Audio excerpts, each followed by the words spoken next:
faut que je recherche, je n'ai pas prévu de vous le dire. Il dit que vous savez qu'il y a marqué Benissam Nigalou, Benissam Nigaël. J'ai commencé à vous dire hier, en étant dans ce sujet, pour ceux qui m'ont écouté hier, on était en train de dire ça. On était en train de dire qu'en réalité, pourquoi on a l'obligation de répéter qu'est-ce qu'on raconte à nos enfants? On leur raconte cette émouna. Mais quelle émouna, on a dit hier? La émouna, quoi qu'Akadosh Baruch Hu, il va nous délivrer. Et comment? En fonction de l'action. En fait, on va calquer la même géoula, la même formule, j'allais dire, la même façon dont nous sommes sortis. Eh bien, Kadosh Baruch Hu, il va calquer ça sur la fin des temps. C'est-à-dire quand le Mashiach qui va arriver à la fin des temps. Et c'est marrant, parce que ouais, moi je dis ça pour rigoler. Je dis ça pour rigoler, mais il y a tellement de vrai. Et quand on lisait ces textes-là, on ne s'imaginait pas. On ne peut pas s'imaginer. Il y a plein de textes qui aujourd'hui sont apparents comme être la fin des temps. On ne sait pas. On n'est pas des devins, on n'est pas des prophètes. Mais en tout cas, ça s'apparente à. Ça ressemble à. C'est sûr qu'il va venir. Mais on est en train de dire à tout le monde ce que nous on remarque, nous les Chachamim, enfin du moins les plus lucides. Après, il y a les têtes brûlées. Hein. Il y a les, je parle de ça, il y a des grands hein, qui disent que on vit comme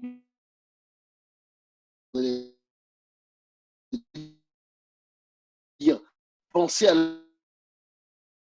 allumer de la tête. C'est croyant. Je ne pense pas qu'il peut arriver, ça, c'est pas incroyant. Vas-y, Lolo. Je t'entends pas. Reprends, ça a coupé au moment le plus intéressant. Quand tu nous as dit les têtes brûlées, ça a coupé depuis. Excuse-nous. Ah. Et même les têtes brûlées. Excusez-moi. Les têtes brûlées, même c'est-à-dire ceux qui ne pensent qu'à la venue du Mashiach, je ne pense pas à nos cousins les Chabad, je ne pense pas à nos frères les Chabad, qui eux, avec une ferveur, ils croient ferme comme dur, mais eux, c'est autre chose, ils croient que c'est le rabbi, c'est le Mashiach, donc on ne va pas rentrer dans cette polémique-là. En tout cas, toujours enseigné vraiment d'avoir une ferveur là-dedans. Et chaque rave, en vérité, c'est pour ça qu'il ne faut jamais se moquer des rabbanim, parce que chaque rave, en vérité, vient éclairer sur un point particulier de la Torah. Et lui, c'était sa ferveur dans la venue du Mashiach. Pourquoi? Parce qu'il ressentait justement que dans les temps, depuis les années 80, ouais, on va dire, depuis les années 80, qu'il y avait un relâchement. Lequel? Il appelait ça aux États-Unis the good galus.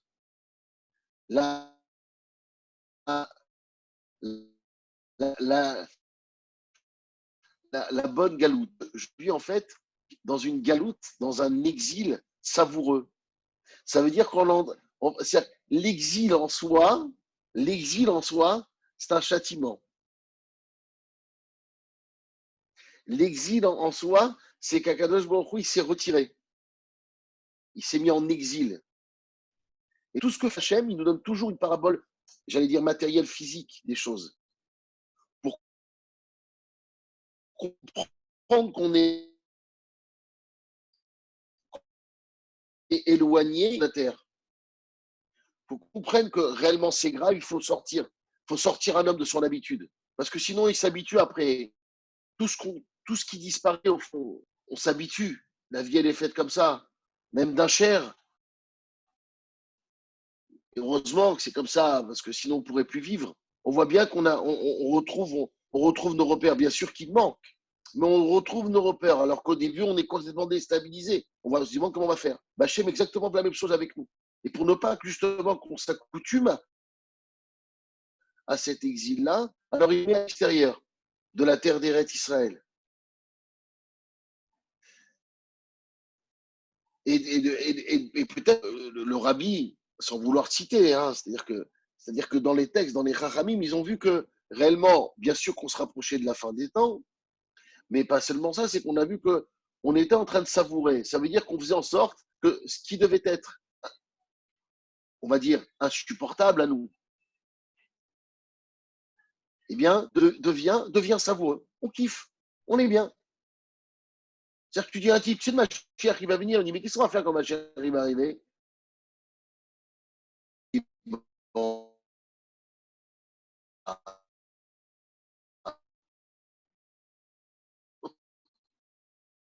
il attend deux, trois soirées de Bladji et de s'il peut venir la semaine prochaine parce que j'ai un bon tour.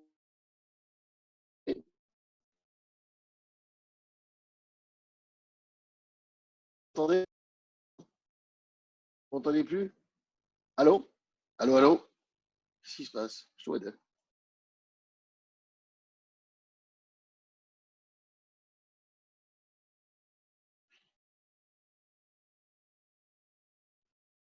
Ouais, ce qu'ils nous racontait le Rav, vous m'entendez là? Ouais, ce qu'ils nous racontait le Rav, c'était une blague aussi qu'ils faisaient toujours le Rav Citruc.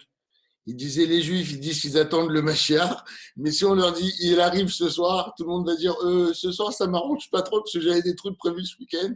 Est-ce qu'il ne peut pas plutôt venir la semaine prochaine?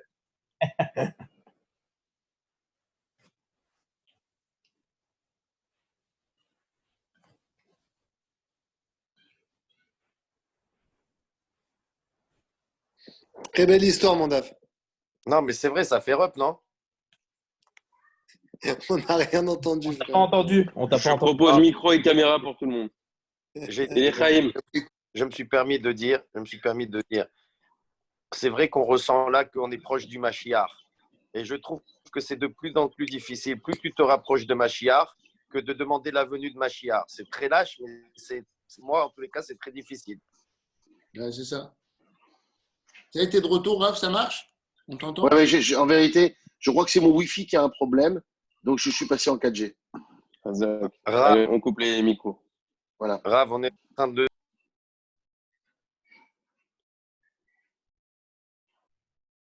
Ouais. Oui, je sais, c'est difficile. Je sais, c'est difficile. Mais je vais vous dire, c'est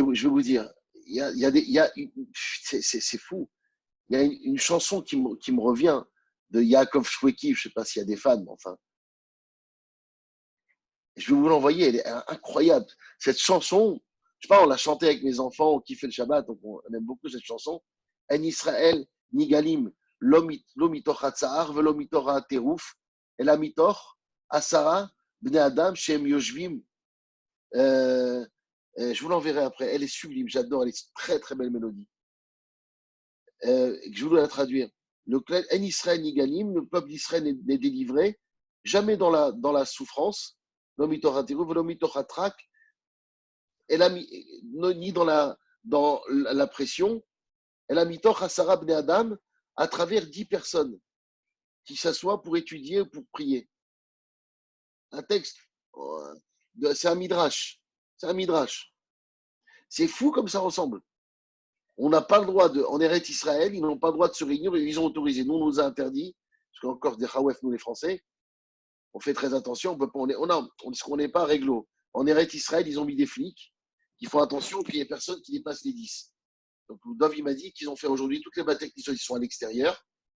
Et moins de 10. C'est sur invitation par WhatsApp ou par téléphone.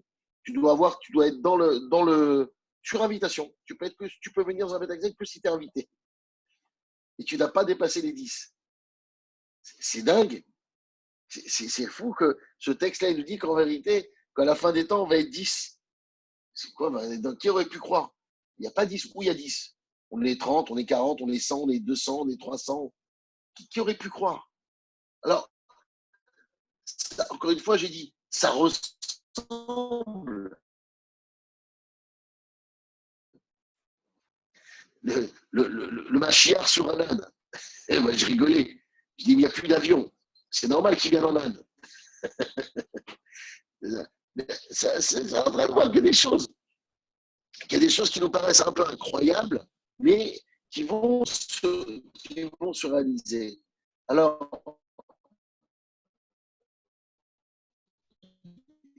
il a dit que tout ce Ça coupe un peu. vécu, tout ce qu'on il sache que le clan israélien, il est chez le Rambam.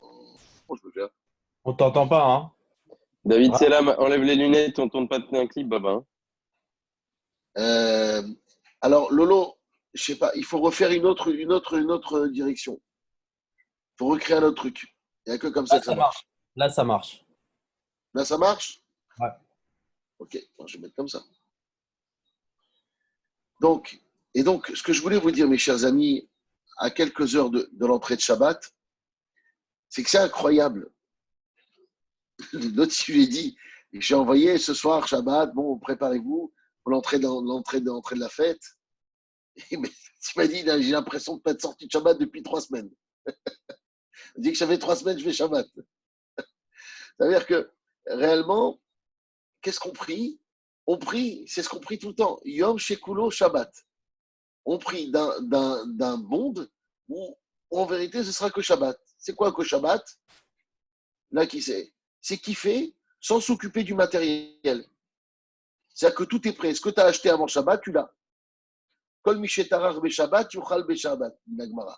Tout celui qui s'est fatigué avant Shabbat, ce que tu t'es fatigué à faire, tu manges pendant Shabbat. Tu n'as pas fait avant Shabbat, tu as ce que tu manges. Tu as ce que tu prépares. Au fond, ça veut dire que ce qu'on va vivre dans les temps du temps messianique, ce qu'on a préparé, on va le vivre. Maintenant, c'est tellement un niveau puissant de lucidité que les compteurs vont s'arrêter. Pourquoi? Parce qu'il n'y aura plus de possibilité de choisir. Le choix, la force de l'homme, de l'humanité, le choix va disparaître. Et pourquoi? On nous dit parce que le bien et le mal sera comme la distinction que tu as entre le feu et l'eau.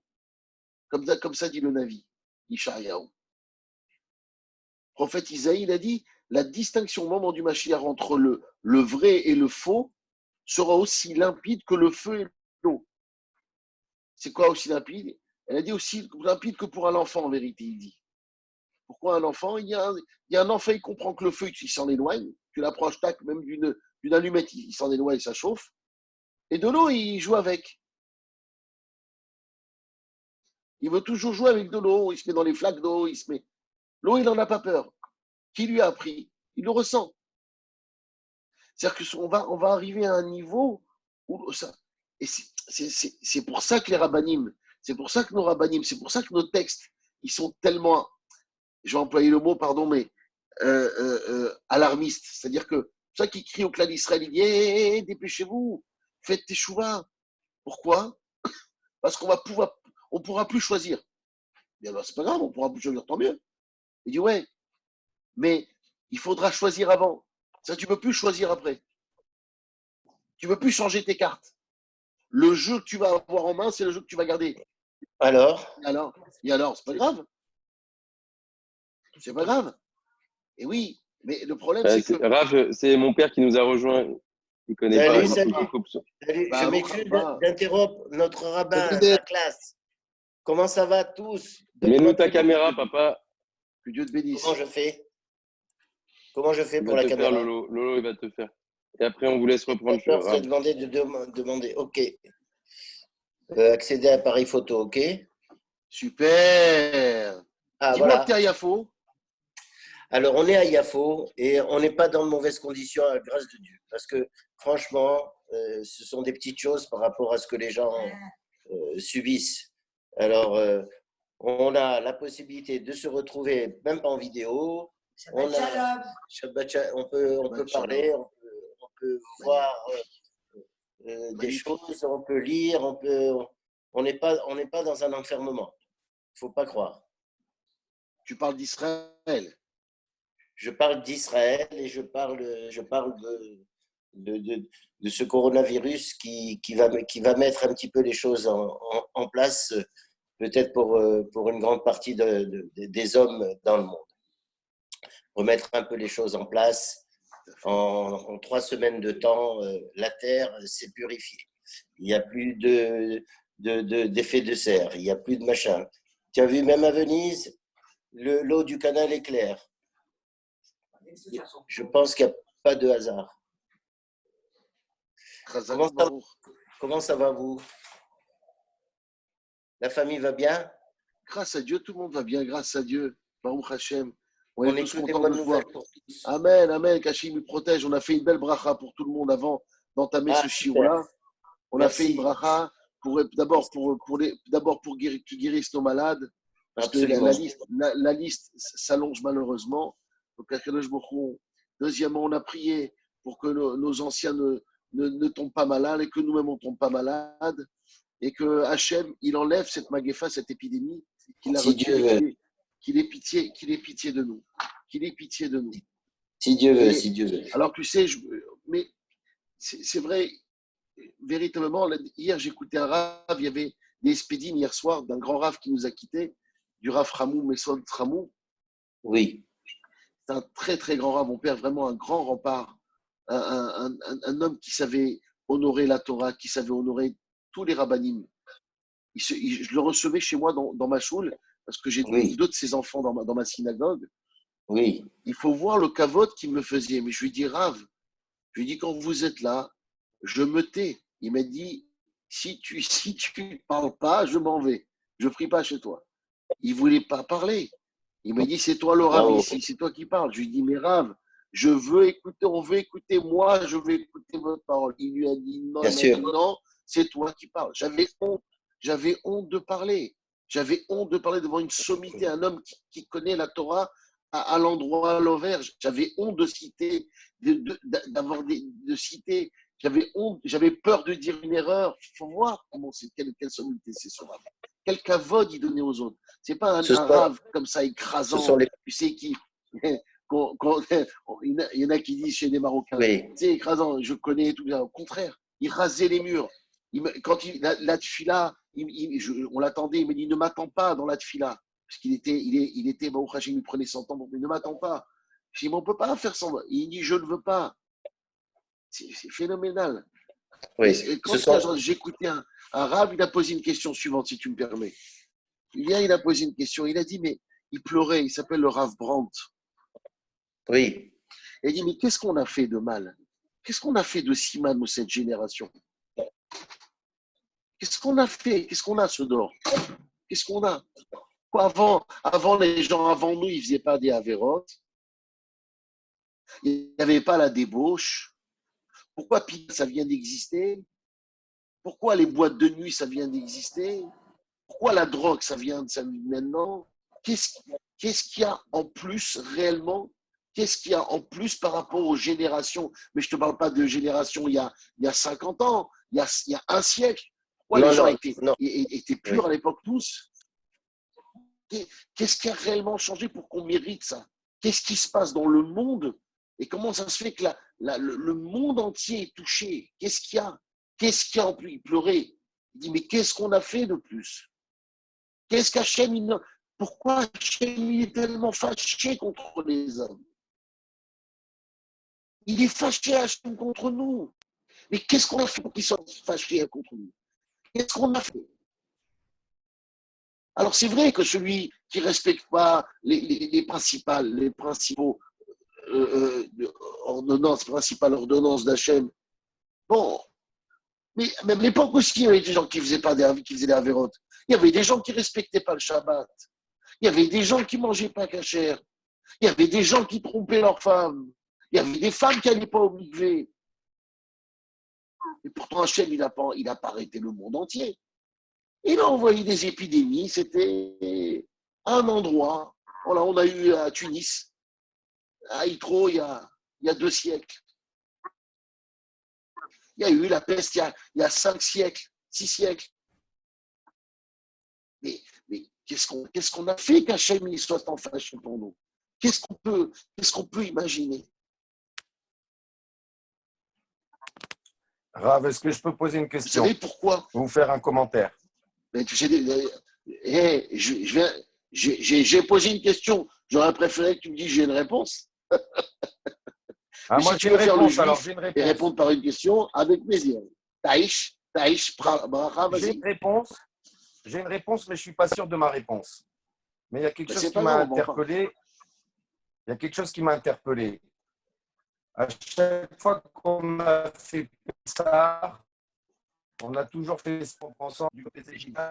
qui avait pris des diplés sur la gueule. D'accord? Mais si tu regardes bien, On t'entend pas. On t'entend pas. vous m'entendez pas?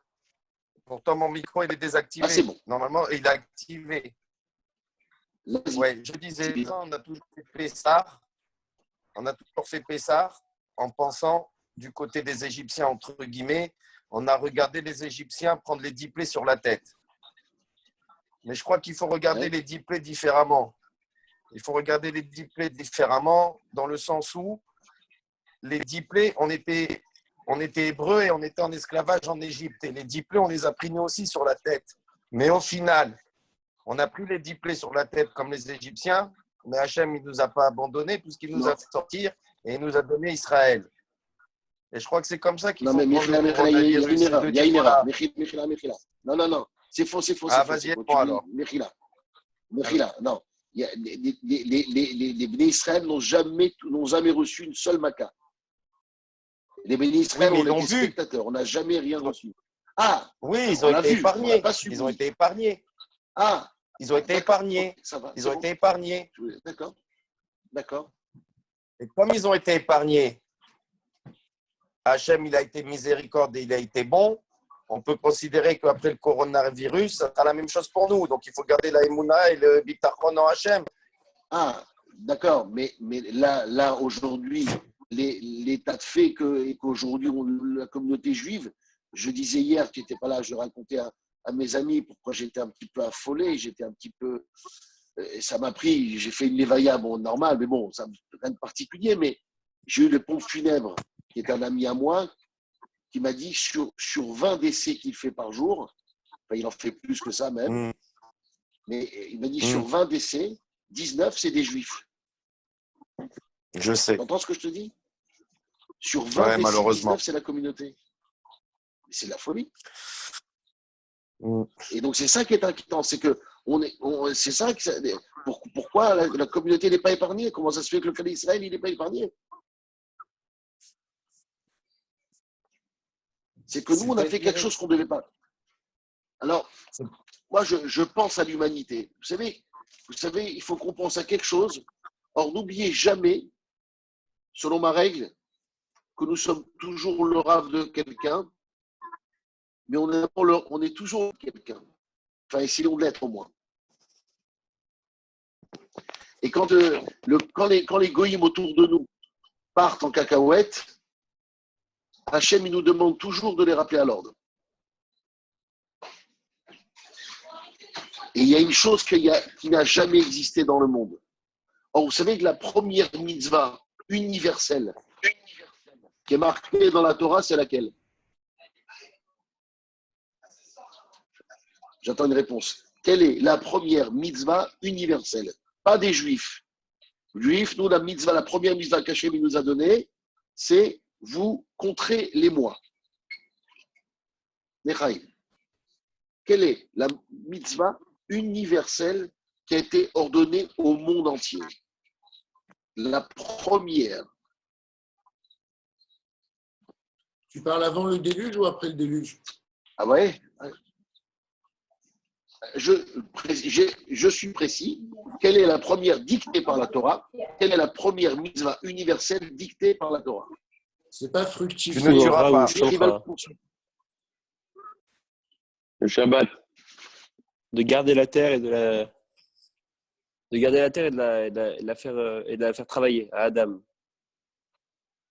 Non. C'est la première Pas mal, mitzvah, ça. C'est pas fructifier et multipliez-vous? Merci, mon Lolo. Multipliez-vous et fructifiez-vous. Première mitzvah universelle. Première mitzvah ordonnée par Hachem, pas pour les Juifs, le monde entier. Pérou, Urbu. Pérou, Urbu. Ah, c'est dans ma paracha.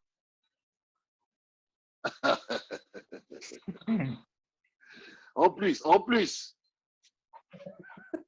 Ça veut dire fructifiez-vous. Ça veut dire qu'il faut avoir des enfants. Ça veut dire qu'il faut se marier. Il faut se marier. Il faut avoir des enfants. Eh bien, je pense qu'on a touché à ça. je pense qu'on a touché à l'ordre éthique de l'humanité. Quand on veut retirer le fœtus d'une personne pour le mettre, pour arrêter, quand on veut organiser des mariages qui empêchent en vérité la progéniture, la fructification, la multiplication du règne humain, Boré Olam, il a dit, vous êtes tous concernés. Et pourquoi nous alors? Il dit, oh, et vous? Et vous les Juifs? Vous ne dites rien? Vous êtes Bachir. Vous êtes les rabbins de l'univers. Tous. Mamlechet Kohanim. Vous êtes un peuple de prêtrisses. Vegoy Kadosh. Nous dit Hachem, un peuple sacré. Vous dites rien? Qui ne dit rien? Consent. En un mot ou en deux mots? En un mot. En un mot. Qui ne dit rien consent. Je pense qu'Akadosh Baruch Hu, il est effaré, il est tellement fâché parce qu'on a atteint un niveau où on a éradiqué la base universelle qui est le premier commandement qui fait en sorte que le monde doit continuer. Et Hachem, il est trop en colère contre nous. Rav, tu m'excuses, j'entends, mais j'ai juste un problème avec ça. Tu nous parles d'universel. Et à très juste titre, tu nous dis la première mitzvah universelle, c'est fructifier, multiplier. Mais tu nous donnes comme explication, une explication que j'estime qui n'est pas du tout universelle. Ça concerne aujourd'hui très peu de pays, ce que tu nous parles. L'écrasante majorité des pays sur Terre et des civilisations ne reconnaissent pas tout ce que tu critiques maintenant à juste titre. Ah.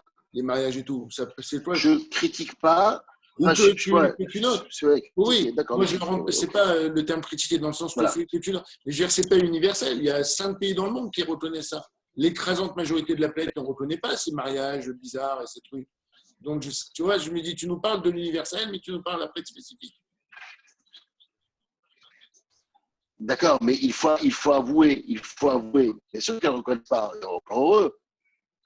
Mais quand il s'agit de laisser une liberté d'expression, parce qu'on a le droit on a les libertés d'expression, mais cette liberté d'expression, elle détruit le monde. Ce qui fait que même si elle n'est pas autorisée, mais les mœurs, dans la façon de faire, elle n'est pas reconnue à proprement dit, comme tu dirais, d'une façon officielle, peut-être dans tous les pays, mais elle est acceptée. Elle est acceptée. Et aujourd'hui, dans tous les pays du monde, une personne qui pourrait en venir à critiquer, ou je fais attention aux mots parce qu'on ne sait jamais, à critiquer, serait passible d'une peine aujourd'hui. Et nous, les premiers, les rabbins, parce qu'on a vu que notre grand rabbin de France, notre maître à tous, Rav Chitrouk, il s'est fait atteindre. Jamais j'oublierai ce que Ephraim m'a raconté. C'était, si je peux me permettre, c'était le 13 juin 2016. Il s'était exprimé à la radio, je pense que la plupart d'entre nous, on l'avait écouté en direct, j'imagine, sur la Gay Pride en Israël. Je trouve qu'il a eu des propos très mesurés. Il s'est fait flinguer. Même par Gilles Taïeb de la communauté qui l'a flingué publiquement. C'est vrai, c'était un très mauvais épisode.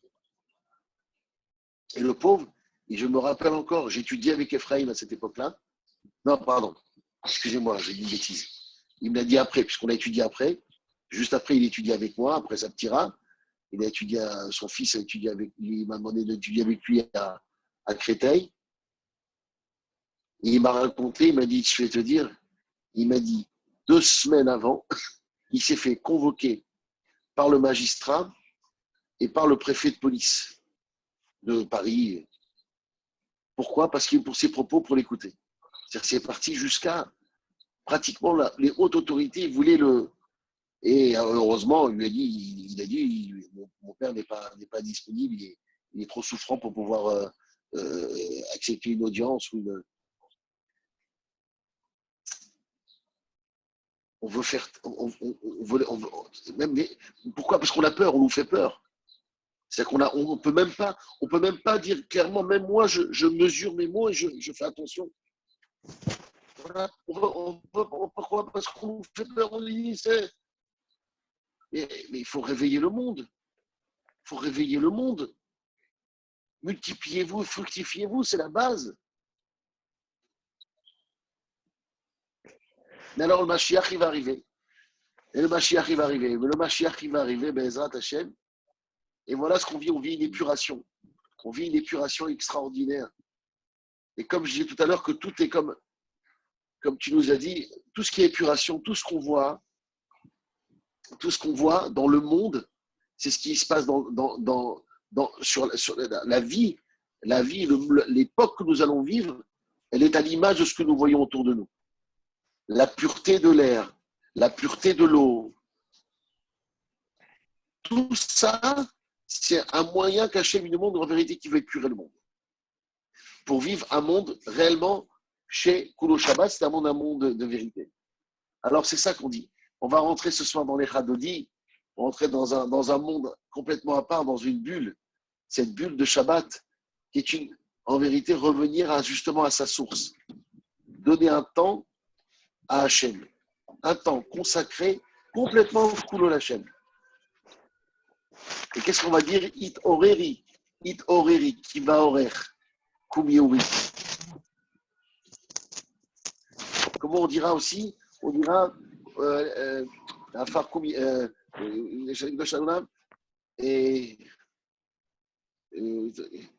attendez, j'ai un truc.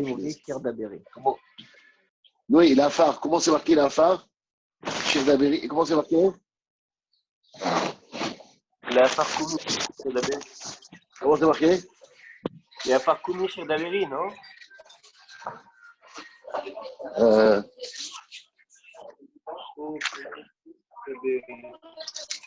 Et là, il n'y a pas beaucoup qui laissent les Radoni, il y a pas de rappel, je ne connais pas.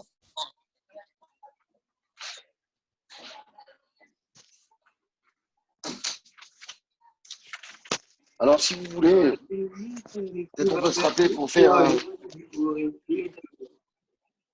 Kumi Ori Ori, Itna Hari, voilà, Itna Hari, mais Afar Kumi.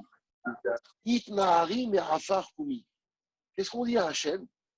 C'est que le Lecha Dodi, ça a été écrit par un grand poète, Rabbi Shlomo Alkabetz, à Lévi, qui était un Lévi. Il a écrit en vérité des strophes qui nous permettent de comprendre. En vérité, tout est kabbalistique. Hein. Ce poème, c'est un poème kabbalistique. Et je terminerai avec ça, si Dieu veut. Il faut dire que Itnahari me'afar kumi. Itnahari, ça veut dire enlève, nettoie-toi. Itnahari, enlève me'afar de la terre, kumi, et lève-toi. Et sur ça, il fait allusion, en fait,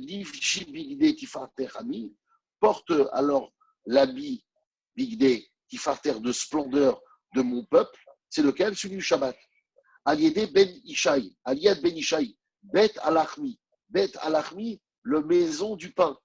Korvaï nafshi geala, qui rapproche Hachem vers la Géoula. Qu'est-ce que ça veut dire, Itnahari?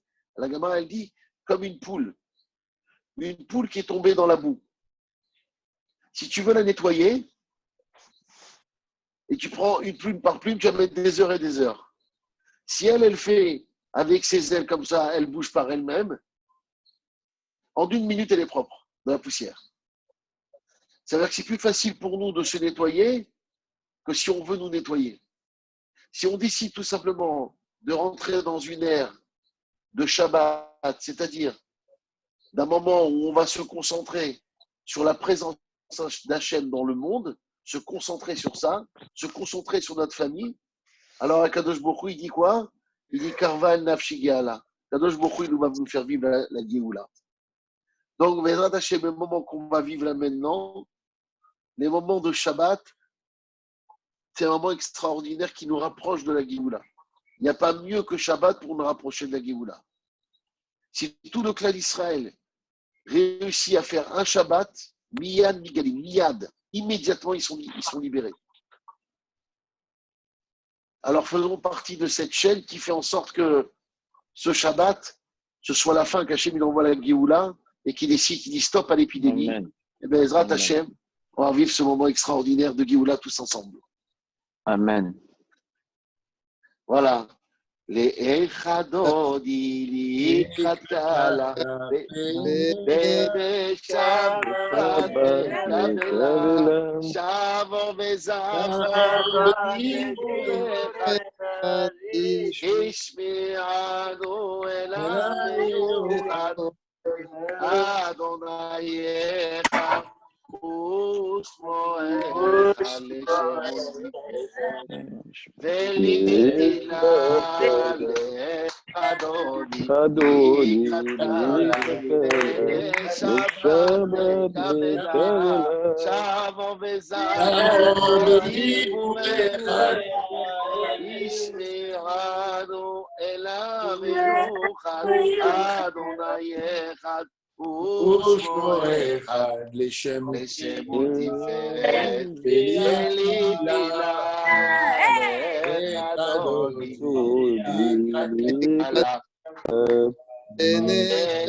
Shabbat, Kabela Boi Veshalom Atem Vesimcha Merina Saola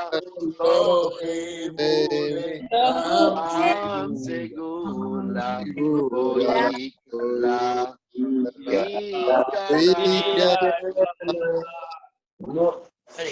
Bravo, Rabbi. C'est un beau Shabbat. Shabbat shalom à tous. Prenez le temps Shalom. de vous retrouver, détendez-vous. Ezrat Hashem a des moments extraordinaires. Amen. Et qu'on se renforce tous Amen. ensemble. Ezrat Hashem. Je vous Amen. embrasse très fort. Amen, amen, amen. Shabbat Shalom. Amen.